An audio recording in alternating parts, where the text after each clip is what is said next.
can't see what is at the bottom of the slippery slope, then you're not going to stand against ULEZ. You're not going to stand against 15-minute cities. You're not going to stand against low traffic neighbourhoods. If all you can see is, oh, that'll be great, there'll be less traffic for the children. That sounds like a great idea. And if all you can see is, oh, that'll be great, everything within 15 minutes, walking distance from a house. If you're sold on the bits that they tell you without seeing the end goal, you can never fully wake up to your true potential to stand up to this stuff. Good morning. Today I want to talk about awakenings. What was it that woke you up to the fact that all is not well with the world? What was your journey like? How long have you been looking at all of this stuff? And how do you deal with it on a day-to-day basis? So as a YouTuber who makes videos about the sort of bad stuff that is coming our way, I sort of wanted to give a bit of context as to how I ended up here. Not here in terms of sitting in a Volvo in Worcestershire, but here in terms of mentally with my understanding as to what's going on in the world. And it all sort of starts with a book that I read by accident. So I've been lucky enough to spend quite a lot of time surfing in England and elsewhere. And after I went to university to study English on the south coast of England, that was handy because I already spoke the language and I already lived in the country.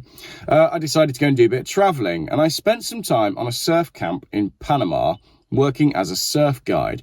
Now, surf guiding essentially is the easiest job in the world. You don't get paid anything, but you get free accommodation. You get to surf the best waves at whatever location it is that you happen to be. And all you have to do is make sure that nobody dies.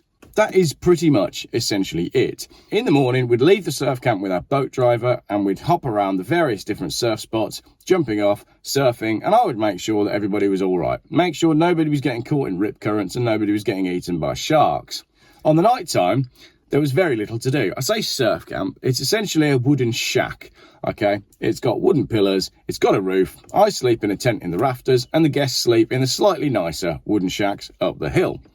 But there were moments where there were no guests, which would mean that myself and one other surf guide had nothing to do other than hang out and read books. There's no electricity, there's no running water, there's no nothing. It's pretty nice, actually.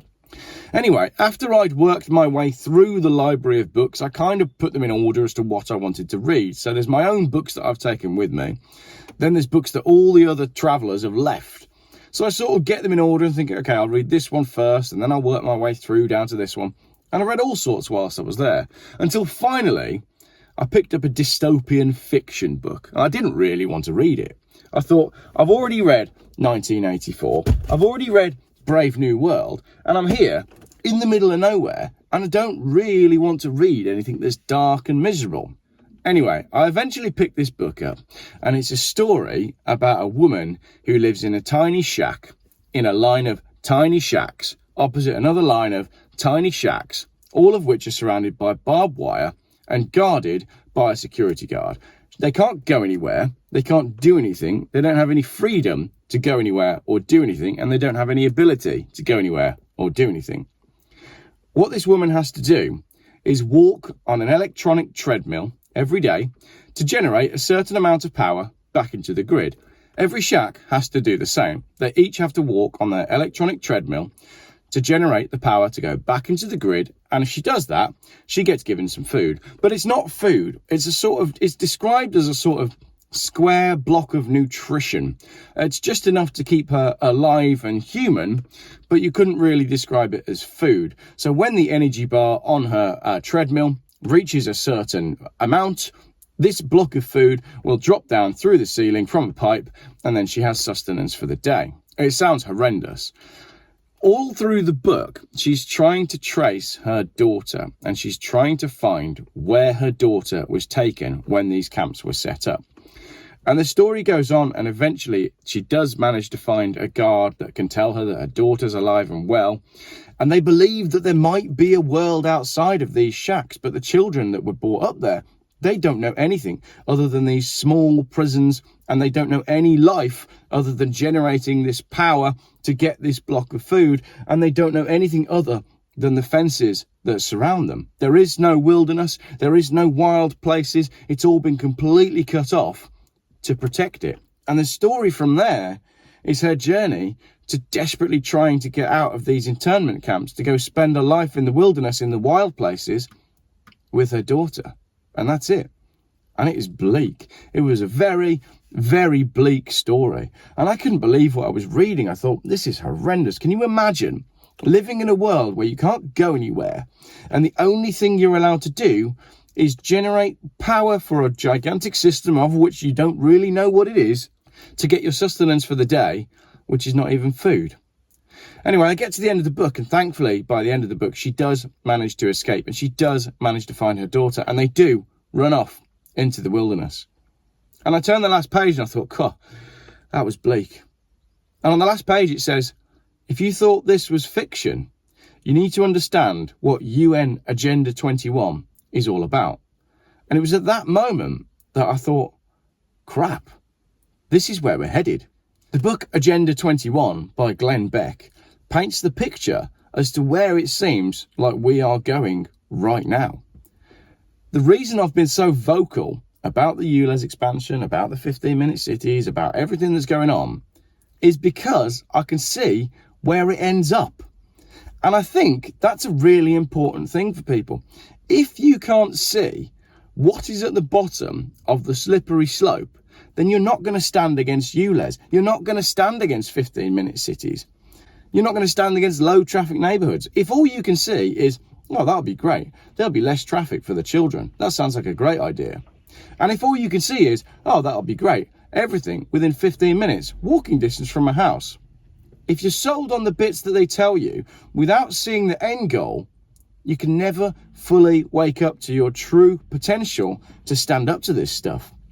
But it's not just Agenda 21. As I said, I've always felt that there's something wrong in the world. There's another fantastic book called The Falsification of History by John Hamer that I've read. And there's also The Falsification of Science by John Hamer. Both of which were quite funny when I read them. I remember being on another holiday with some friends and I was reading The Falsification of History. And on an evening, they'd say to me, oh, can you read us something funny from that funny book? And I'd turn up a chapter on, say, I don't know, the Titanic, and we'd all sit round in a circle and I'd read it and I'd say, oh, you know, the Titanic didn't actually hit an iceberg. It was hit by a missile because the 2 people or 3 people who were against the founding of the Federal Reserve were on the ship and it was sunk deliberately. And we'd read these stories about the falsification of history and how we've been lied to about everything that's happened within the history that we've been told. And we'd read the stories and we'd laugh. And now, as time has gone by, I can see that these things were real. When I read Agenda 21, I could never understand how they'd managed to put in the infrastructure and how they'd get everybody into the camps without causing a huge uproar. That was always the thing for me. I read it and I thought, this is just a little bit too crazy. It's too far. But since everything that's happened in the last 3 years, I can now see we're almost there. So that's it. That's my journey. As I said, so just to summarise, I've always felt like something's up with the world. I've always felt like we were heading in a very strange direction. And then reading Agenda 21, The Falsification of History and The Falsification of Science, it really just cemented everything for me. And now it's not the fact that I believe that there's some strange things going on in the world. It's the fact that I can see it happening. And that's what I find highly concerning. There's a fantastic video I watched on BitChute this morning of a woman absolutely schooling Glastonbury Council on where all of this stuff has come from and where it's all going. I'm going to put a link in the comments. I'm not going to put it in the video because I think it'll end up with my video getting taken down because it's too close to the bone for what you can and can't talk about. But there we go. That's my journey. That's how I ended up here. Sorry if it was a little bit round the houses. My brain's a little bit fried today because you can see I've done my headlining in my 850 TDI and the fumes from the glue are causing me some major brain fog. Yeah, this stuff is really bad for you. I wish I hadn't done it. But it kind of looks better than it did before.